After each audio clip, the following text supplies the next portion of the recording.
Ce qui se produit réellement à l'intérieur du corps humain lorsqu'une femme entre en état d'excitation biologique. L'activation débute dans le système nerveux central. Des stimuli sensoriels sont intégrés par le cortex et l'hypothalamus, déclenchant une activité parasympathique via les nerfs pelviens issus des segments sacrés de la moelle épinière.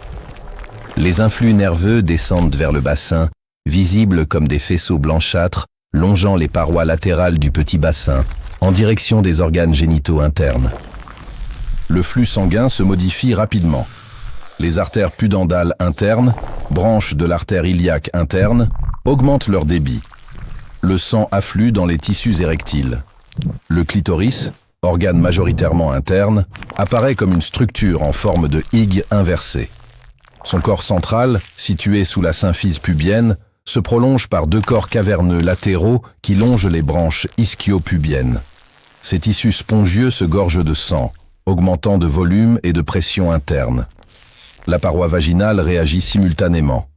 Le vagin est un conduit musculaire aplati, orienté obliquement vers le haut et l'arrière, situé entre la vessie en avant et le rectum en arrière. Sa muqueuse, richement vascularisée, devient congestive.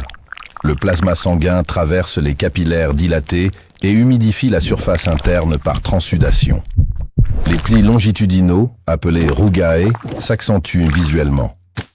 L'utérus, organe musculaire piriforme suspendu par des ligaments, se déplace. Son corps bascule légèrement vers le haut. Le col se redresse. Les ligaments utérosacrés se tendent. Cette élévation augmente la profondeur fonctionnelle du vagin. Les ovaires, structures ovoïdes, situées latéralement, ne libèrent aucun ovocyte, mais reçoivent une augmentation modérée de perfusion sanguine. Les glandes vestibulaires majeures, situées en profondeur de chaque côté de l'orifice vaginal, sécrètent un mucus clair. Leur activité est déclenchée par l'innervation parasympathique.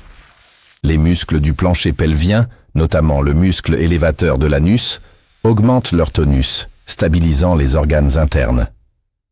À l'approche du pic physiologique, la pression vasculaire atteint un plateau. Les tissus érectiles sont pleinement distendus. La température locale augmente légèrement. Les nerfs sensitifs présentent une activité maximale. La phase finale débute par une diminution progressive de l'activité parasympathique. Le sang se draine des tissus érectiles par les veines pudendales. Les organes reprennent leur volume initial. La vascularisation se normalise. Les muscles pelviens relâchent leur tonus. L'ensemble du système génital interne revient à un état de perfusion basale stable.